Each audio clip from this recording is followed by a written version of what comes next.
Alright everybody, in this video I'm going to teach you how to rebuild your headlight actuators.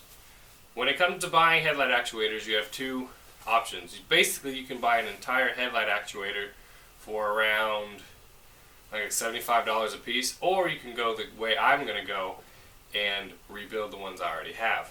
So this is the issue that I have with my headlights. Whenever I go to start my car, my headlights will pop up to about here. Okay, so that is the number one sign that your actuators are actually on their way out or completely gone. So they only pump up to a certain place and then they stay like this. I have to walk around the car and then go ahead and pull them all the way up. So that's the problem I'm having with mine. And to replace them is actually pretty easy. Now step number one is pretty simple. It actually has nothing to do with your headlights. What you need to do is you need to disconnect your hood right here at the hood prop in order to lift it up enough so that you have room in between the hood and the front clip to take your headlight actuators out. That's basically the only way to do it without removing your headlight. And if you've ever done that, you know that's not a walk in the park at all. So let's go ahead and remove this.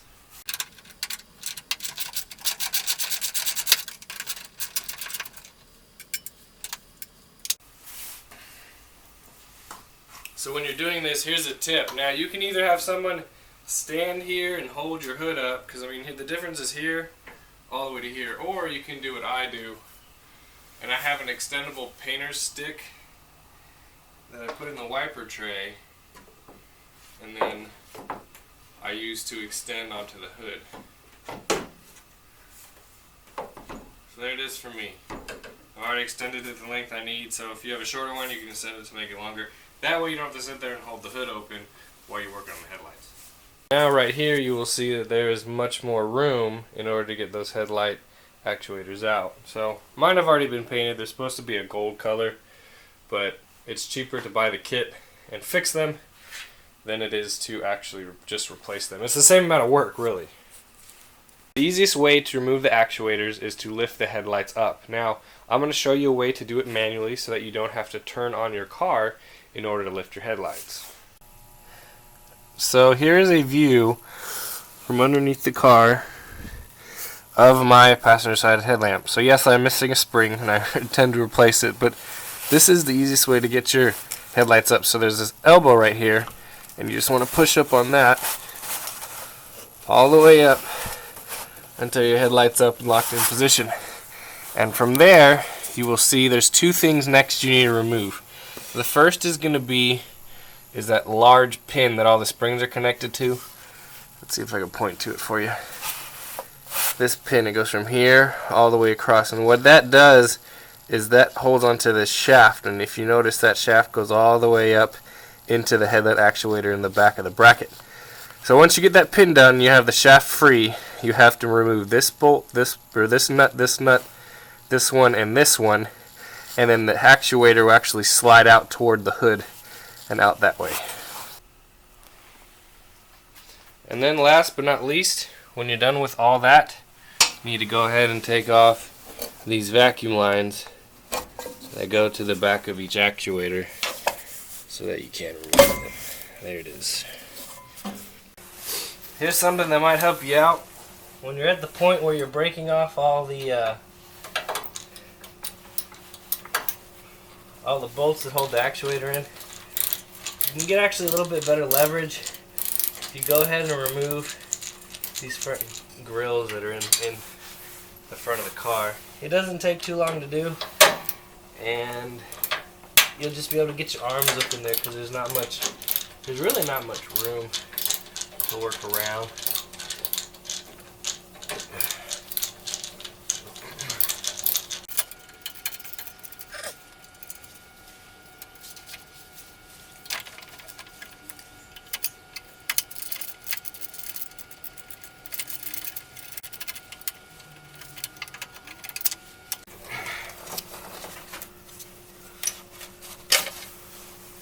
Just like that.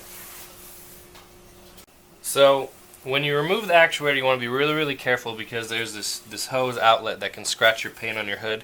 So I found out the best way is to go down and out and then bring it back up. That way you have less likely to scratch this. I don't have nice paint on my hood, but at the same time you probably do and you don't want to scratch it up. So I like to bring it out like this, and before I go to this point, I want to push the rod all the way in, and then I'm going to kind of just rotate it out toward the bottom and push the rod all the way in. This is why you want to undo your hood support, so you have all this extra room.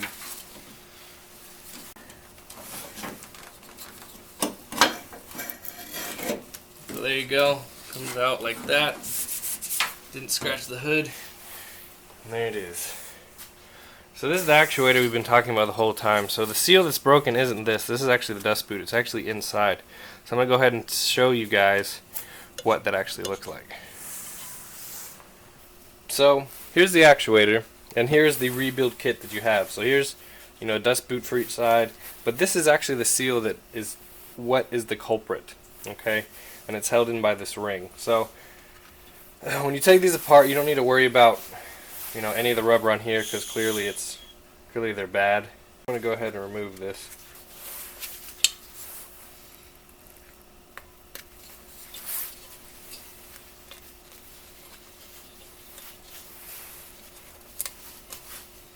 So you look inside, here's the actual actuator seal, and believe it or not, this one doesn't look too bad, but I guarantee you it's still leaking out of the edge. Alright, so that's gone. That's the end of that. That's supposed to follow this rod the whole way up.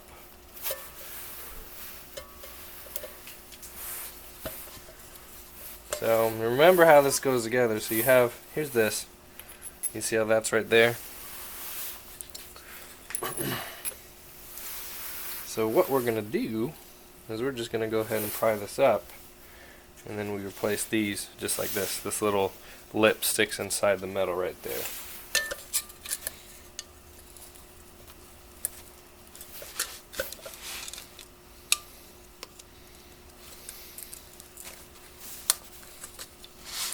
You notice this holds in the dust boot.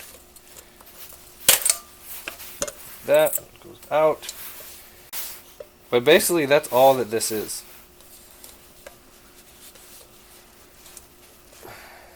Pop these off.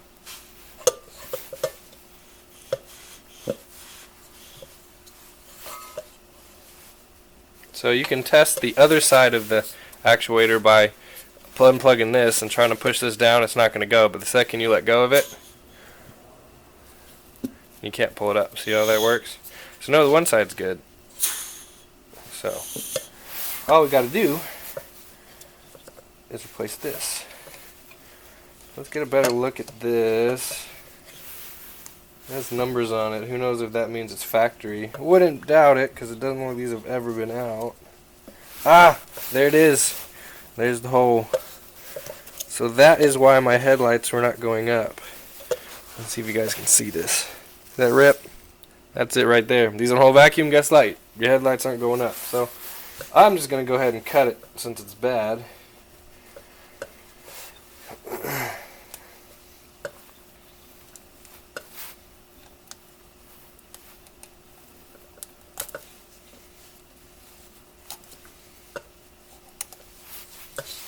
So you can see it wasn't going to hold any. Here's the hole. Here's another look at it. So it's not going to hold any kind of vacuum like this. Now if you notice these two holes in the seals to get it over this, well guess what? It's not going to work. You can't just stretch this all the way over this. So what you're going to have to do is put some penetrating oil on this and you need to make sure you rotate this head off. Now yours might be rusty, mine are obviously rusty, so I'm going to go ahead and let it sit, put some WD-40 on it, and then I'm going to go ahead and put it in the vise and see if I can't get this off. Also remember to measure, you know, how this is adjustable. So this controls, I believe, headlight height. So if you have it a certain way and you like the way your headlights are, go ahead and measure it and make sure you put it back the same way. So I put this in the vise. Now you'll kind of gum up this rod a little bit. Just try not to do it too much. Hopefully these will come off a lot easier for you than it did for me. You can also smooth them out once you're done. They do ride up and down in this. So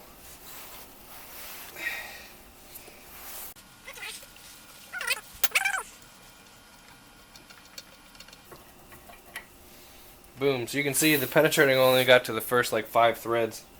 There's a whole bunch more threads it didn't get to.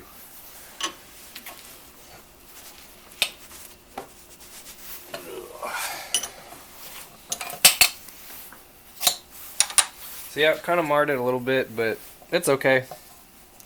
It's not any worse for the wear. So now you're able to put your new seals in, but I'm going to go ahead and paint these up. Alright, to reassemble, what you want to do is you want to take your seal and you want to slide it down past the threads, okay? Because the way it works is the seal stays in this one place. Once you get the edge kind of tucked down in there. Like that. And then this rod slides up with it. Does that make sense? So now you should be able to plug this. I have my finger on the hole, and now I can't move this up and down, but the second I do it, oh look, it starts moving. So now we know we have good vacuum on both sides. Or we'll hold vacuum on both sides. So that's really the repair right there, and then everything else afterward is just the boot. So what you want to do is you want to go ahead, and this is the retainer ring. Basically it keeps, once there's vacuum in there, it keeps the seal. So you want to go ahead and pop it down in there like this, and then take a flat blade screwdriver, smash those tabs down in there so that the seal does no longer move, like that. So now, like this, there's no way it's going anywhere. And the crazy part is, people buy these things for 70 bucks, and guess what somebody did at the place? All they did was exactly what you're doing right now. So as long as you don't care that your outside isn't that gold color, rebuild them. Don't bother spending the money on new ones. So I'm gonna go ahead and stick this down in there. Now this is just a dust boot, and it should go down to the ends of the threads. That's where it should sit. And then this, all this does is kind of just scoops over the retainer ring like so. And that's it. And you're done. Now you can put it back in your car and have working headlights. So it really is that easy. Put this back on there. Now I do not have a show car or anything near close to that. So I just did a quick spray with some flat black paint. I mean, it looks better than it did, and it's ready to go back in. So, and before you put it in, make sure you test it. It shouldn't pull out or go in when you have your finger over the hole, just like that. So that actuator is ready to go, and we have one side done.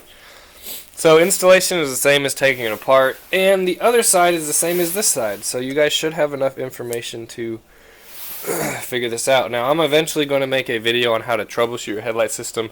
I went ahead and I troubleshot everything up to this point, so I know this is the actual problem. Alright guys, thanks for watching. Be sure to share this with everybody you know who might be able to use this video, and I will see you next time.